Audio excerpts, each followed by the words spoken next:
Tim Gasper about 4 years ago, probably he said, we're going to have these context wars. And this is Yes. clearly what's happening right now, because part of where that center of gravity is going to be and is where are we going to manage these semantics? Because now semantics is really important for agents.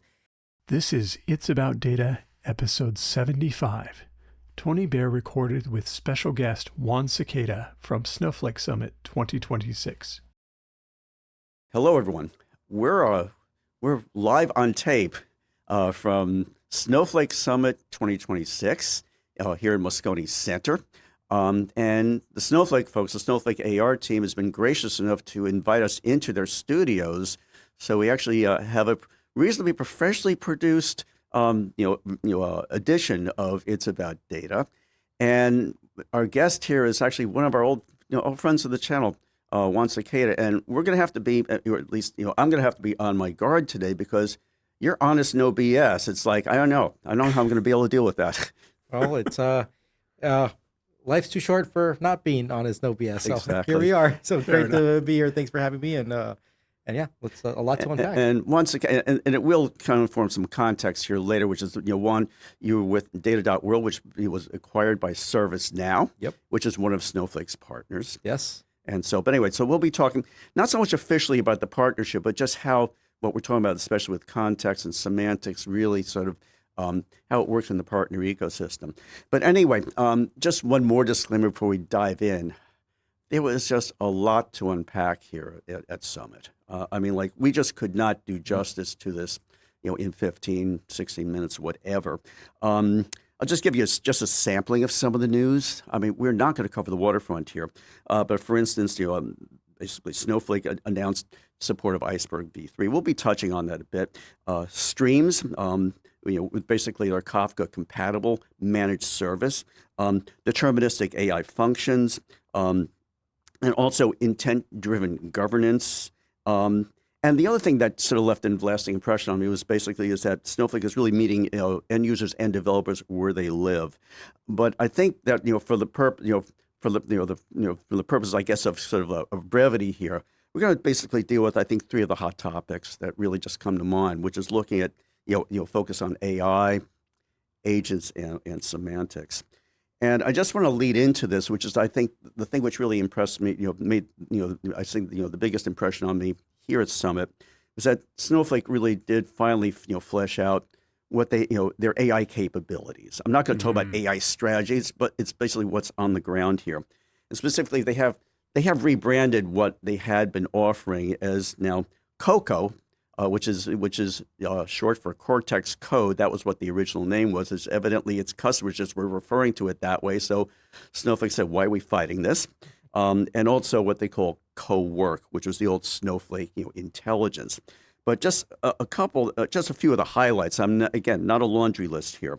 But essentially, CoCo basically transitioned this from what had been kind of more of an interactive coding assistant to really more of like an autonomous, or I should say, basically, it features basically what I would call agent-driven development. Whether you're, I'm not talking about necessarily whether you're developing agents, but agents underneath are basically doing a lot of the legwork. And a good example of that would be basically just putting code validation in line, the types of things we should have been doing all these years. CoWork is another good example, which it really evolved from Snowflake Intelligence, which is really more of a chatbots experience, more to kind of like an automated workflow, type of experience.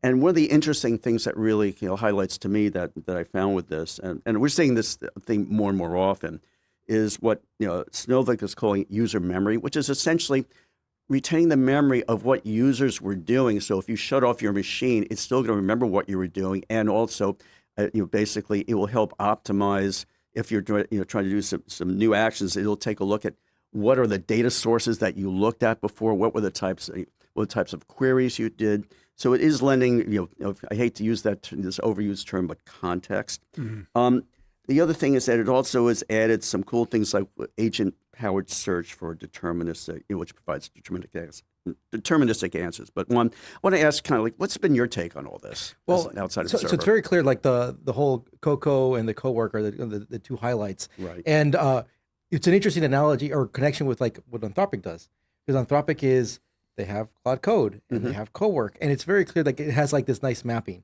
So like CoCo is the Cloud Code, and CoWork was CoWork, and it's also how you're kind of dealing with the two personas, more of the technical persona. So like the Cloud Code or the CoCo is more for those technical personas, building out kind of all your data stuff and all your agents. And then on the CoWork is actually more for the end users, more the business personas to be able to go use and leverage all the agents that have been built. So I think this is a pattern that I'm starting to go see across all of these different all platforms doing this. And I think Anthropic has put that out, and we're seeing this, and you see all these partnerships happening across all these different vendors. I just want to follow up. Are they following where the customers are or where the customers want to go? That's a great question, and I think it's probably a little bit of both. I mean, we're in a place in a time where customers don't even know where we want to go. So this is kind of where like the vendors and the technologists are like painting the future, and then they're kind of in a way I'd argue that we're building, they will come, and then they're coming and they're like, I like this, but I don't like this, and then we're figuring it out. I mean, this is kind of normal, and I think it's just amazing what we can do today. I mean, then we're discovering things that I had no idea that I could do right now, and what I did today in 6 months. This world is a fascinating world right now. I want to ask you one kind of a higher level question that goes beyond just Snowflake. How do tools like this change the role of the business analyst? I've asked people this question a lot, and I've gotten lots of really interesting answers, but I think you probably have some ideas, especially in response to the stuff you're seeing on the floor there. So I'm seeing is kind of the separation between, or there's operational and strategic. And I think this is the moment right now where people are saying, oh, I've been this operational work and my operational roles.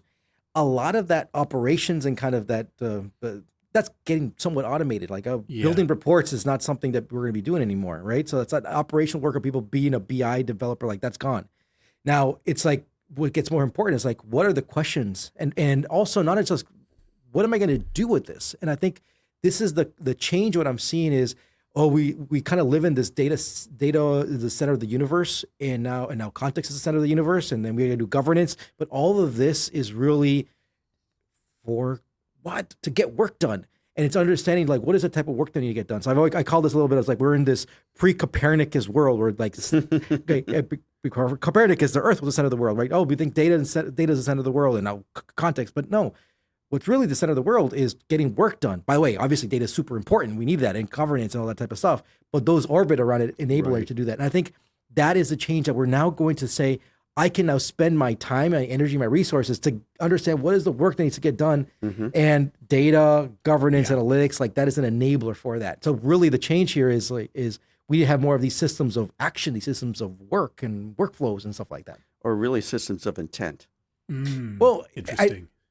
So there's always there's an intent, but you got to understand that intent, right? And I think context comes in to help us understand that intent. And once I figure it out, what we take that ambiguous scenario, your ambiguous input, what is your intent, and we the systems understand. Oh, this is what you really want to go do, and why you want to go do it. Like, okay, now we can go execute that, and then that is actually now starting to drive that action. So we're starting to see. I'm starting to see now, kind of in the expo hall is like more insights to action, and like this has always been the promise of like BI, but we've actually just stayed at the insights. I'm like, wait, you did all this work, you build your data warehouse, your cloud, right? You got your analytics, but so what? Like I need to take those insights and connect it back to where people are getting work done, which is in my CRM system or wherever operational system there are. So this is like really what I talk about. What is work? And work is at the center. That's what we should go focus on. Yeah, don't just sit there. Do something.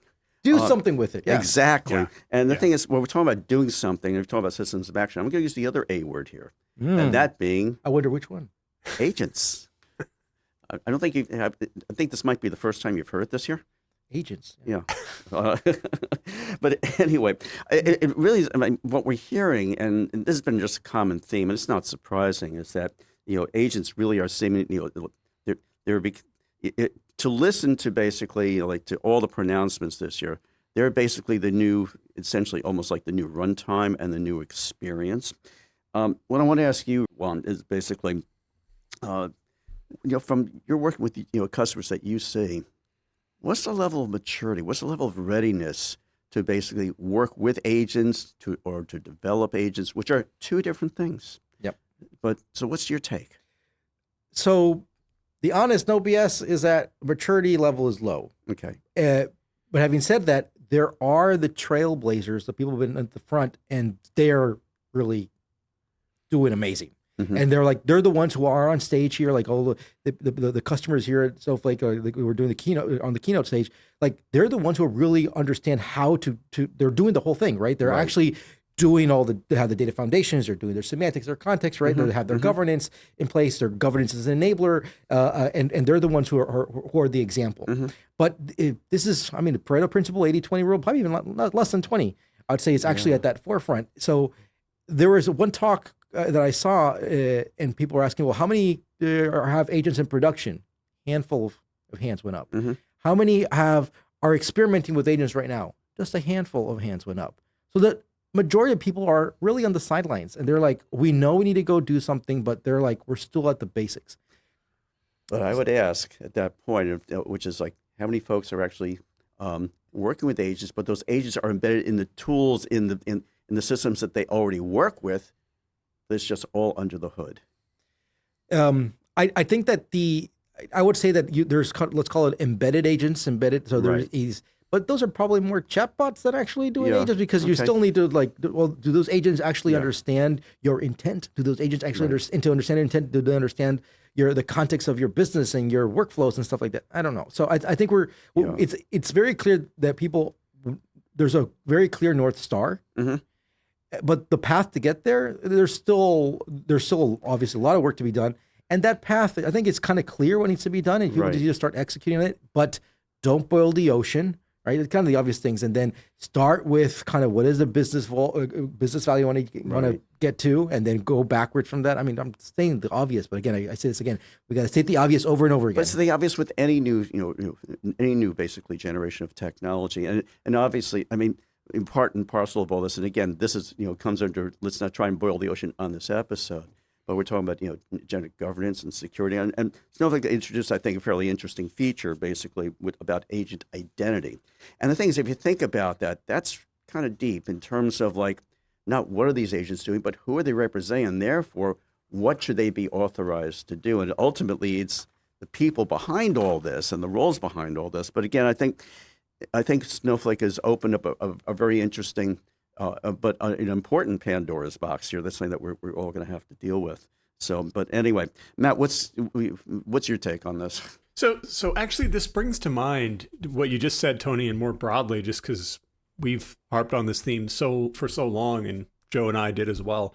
And that is, we've been talking for multiple decades about data governance, and it turns out the data governance is hard. Then you bring agents in, we have a whole another layer to govern. Snowflake has always had a data governance story. What's their story on like AI, agentic governance plus data governance now? Well, put it this way.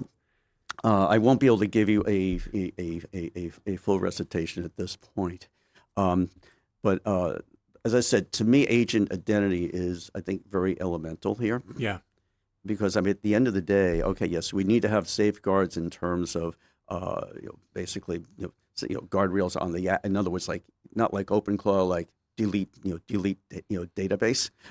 I mean, there's some obvious, guardrails you have to put in there, but ultimately, I think granularly, who and what are these agents? Are they representing? And the thing is, I think it basically, it really just opens up questions, because basically, when you have an agent that's doing a multifunction task that would span more functions than let's say, somebody in accounting would normally do, who is really the user there, and what's really the role there? So the thing is, I think it's going to force, I think, in the long run, amongst all of us, a rethinking about identity management. What's your take? Well, I think we need to zoom out, and we realize that there's all these platforms right now who are also offering the same type of things, right? So it's like, I think at this moment, it's you understand kind of where the strengths of each of these platforms are right now, because there's going to be agents, yes, in Snowflake, but there's going to be agents built in all the other different platforms too that need to keep tracked, and then we have orchestration, and they need to have the identity, because again, there's a decision that's going to be made. something is going to get executed, but because one agent from one system talked to an agent in another system, it's like you need to be able to have all these identities around this. So definitely governance, go back to your point, Matt, like governance is going to be, if we thought we know it's a hard problem, there's going to be more need for governance. There's more governance happening. It's going to get more and more complicated. Like that's why I'm like, really, we need more of this autonomous data governance. And that's what I'm waiting to go see what's going to be happening within the market, because it's not like there's like the traditional like data cataloging and governance that we've been doing, but now it's the next level. So static to dynamic is what you're talking about. That's a good point. Yeah, it's really in that sense. And I think at this point, like again, this is a whole separate, we could be talking for hours on that. Just on this topic of governance. Exactly. Yeah. But I think I want to move on to semantics, which is, of course, a topic which, it's very little to talk about these days. No, my take, and I made a prediction, at the beginning of the year that this is going to be the year that we really were seeing basically, solution providers really, working to extend their semantic spheres of influence, and Snowflake did not fail me here. Yeah. But basically, several things I thought were highlights here. One with Horizon Catalog, they've now integrated Polaris natively. Now Polaris is called a catalog. It's not really a catalog. To me it's really more of a traffic cop, which is basically like who gets access to this particular data in Apache Iceberg.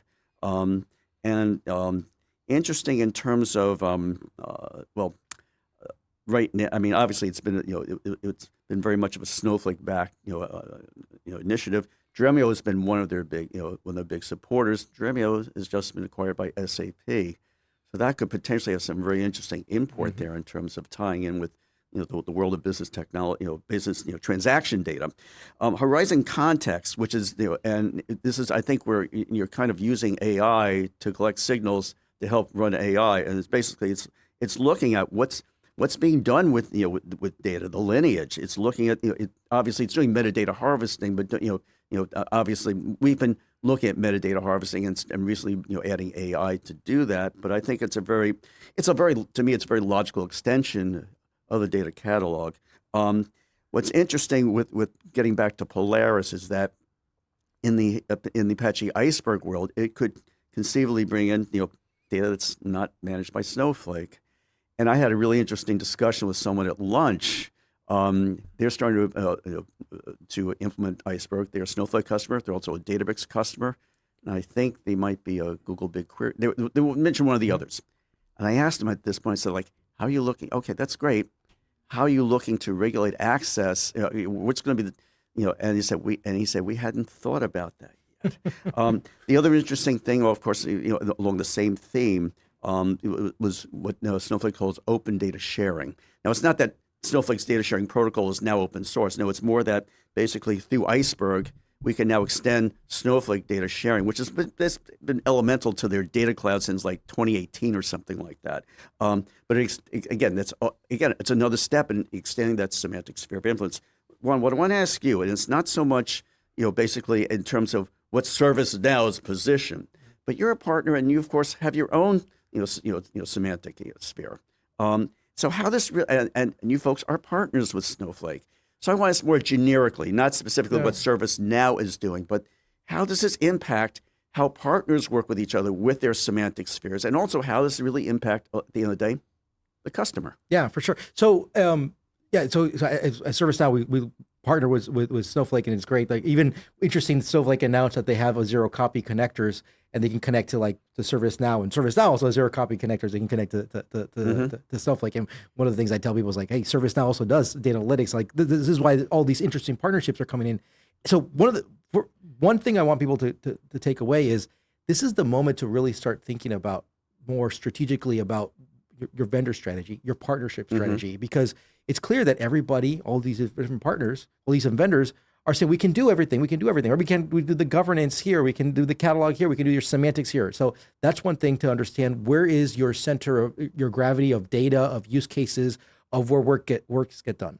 So that's one aspect. Now, credit to my co-host Tim Gasper about a couple years ago, 4 years ago probably, he said we're going to have these context wars, and this is clearly what's happening right now, because part of where that center of gravity is going to be and is where are we going to manage these semantics? Because now semantics is really important for agents. So what I'm seeing right now when it comes to the semantics is people are investing in semantics for these agents. We all know that they need the context for that. But also, if we put the agents apart, you still need the semantics to do the semantic interoperability, to be able to get these different systems can talk to each other. We've been dealing with that problem by not doing so much of semantics because we just focus on point-to-point integrations, which works. But at some point, we're like, wait, now we got this new agents that needs to have all that context, and it's going to be able to talk to all these different systems. So now there's a much bigger need to be able to go invest in these semantics. Right. Now, I think the customers I'm talking to are realizing, oh, wait, this semantics is really important, not just for the agents, but also for the semantic interoperability of our systems. So I think that's one of the stuff that I kind of push customers, saying you need to start thinking about what is going to be your strategy about how you're going to go manage that, your data, your context, your governance, and how and where you're going to start investing with all these different vendors. So that's one of the things. And then with I know OSI is one of that other big things. Yeah, that's going to be our last question or going out. And the thing is that it's interesting because I think you're going to give us some hope here. I mean, I've actually been. I think OSI, answers, which is Open Semantics Interchange, by the way, not Open Systems Interconnect. For those of you geeks from the 7-layer stack back in the 1980s. But anyway, oh God, I'm revealing my age. But I think it's a very Open Semantics Interchange, which is a way that basically different platforms can at least exchange the metadata that's key to their semantic tiers, which I think is a very admirable goal. It's basically an initiative that Snowflake has very heavily pushed, and he has picked up some interesting some interesting logos. There are a few that are missing, but there's a we Service Now just announced that we're going to be part of it. So. Okay, gotcha. Wow, congratulations. No wonder you like it. No, I'm joking. No, it's just there's so much. Well, let me give you the question though, which is that as I said, admirable goals. In the history of standards, basically, the standards that seem to be the most successful in terms of getting universal adoption tend to be at the lower level where there's no intrinsic value add. And a great example of that is Apache Iceberg. Open table format. At the end of the day, it's a table format. You're not going to differentiate on that. On the other hand, we're all talking about vendors with their semantic spheres of influence. And so I've been hopeful but cynical about this, but you have a different take. And so why don't we finish on that? Okay. So I appreciate your skepticism and cynicism around this, and I get where you're coming from. And it's always been an issue about incentives. So I think one thing is incentives, and one thing is like how easy can it be. So if you look at think of it as a stack, at the bottom layer you have technology and kind of data, and all of these things are going to be very objective. And that's why this is easy to go say, this is the right thing, we agree, because this is faster or whatever it is. But the moment you go up, you start getting into more of the people side, the knowledge side, the semantic side, and this becomes subjective. And that's why it's really hard to keep standards around this. But AI is now our great agents are our incentive to go do this. So I believe that we now have a bigger incentive because we've always had the need, but we never had the incentive to be able to go do semantics, because I'm like, I just do these point-to-point solutions. This work. I don't have to go do more work. But now with AI, with all these agents, it requires all of this. And what every single customer I've talked to, when it comes to semantics, they bring up, they acknowledge that semantics and context is the DNA of their business, and that is not something that they want to be able to get into vendor lock-in, and they want to be able to own it, and they want to be able to go manage it. And the standards is going to be one of those things that gives them somewhat comfort to say. But it's a conversation starter. Like it's not something. If you look at the data, the table formats and stuff, that came after the fact. Right. This is now something that customers are bringing up from the beginning. So the hope that I have is that customers are realizing this semantics and context, we need it for AI agents. And it's also it's my DNA, and I want to be able to be comfortable and own it. And I think that's where the standards come in, and they're going to be pushing the vendors, like all of us in here, and that's why we're all going to be participating in this. And I think it's at the end of the day, it's a forcing function to be offered the best outcomes to the customer, and because all this again, data, semantics, this is all a means to an end. Right. And that's no BS. And that's my honest no BS. And we'll see. we should 1 year from now. Let's go see how this happens. We should have this conversation. We'll Caitlin, will surprise you it. invite us here a year from now? We'll do this conversation a year from now, and we'll figure out if I was too hopeful or you were actually right on your cynicism. Oh gosh, I hate to be right. Anyway, I really hope.